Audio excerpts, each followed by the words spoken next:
may gouty arthritis. Pag morning po, hindi siya makaapak dyan sa tiles. Pero ngayon, okay na po siya. At sa akin, personally, dati po, last October, na-diagnose po ako na yung heartbeat ko po pumalya sa sobrang stress. Mahal na mahal po ako ng stress. Kasi nga sa work ko before, sa Albay, nung nasa Albay pa po ako, I am the Public Information Officer of the whole Albay.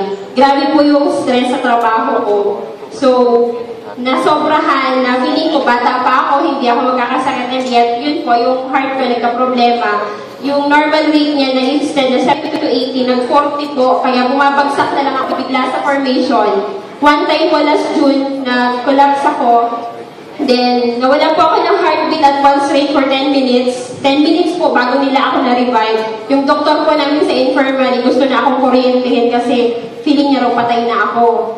So yun po, in-advise niya ako na magpa-echocardiography, lahat ng sa heart. Tapos last October po dapat, lalagyan na po ako ng pacemaker.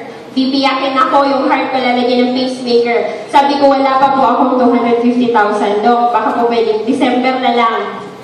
Pagbalik ko po last December, after ng RLT, nagpaiwan po ako. Buo na po yung isip ko na magpapalagay na ako ng pacemaker. Pero nung i-check po ako ng cardiologist namin sa Caribbean, sabi niya, anong ginawa mo? Natakot ako, sabi ko, bakit po?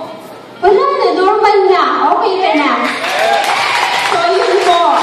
Kaya, until now, kinontinue ko na po yung pag-inom, tapos yung anak ko, okay na rin. So, happy together na kami ng intranutrient fiber life. Tapos yung side effects niya, sabi nga po ni Sir James, nakakaputi.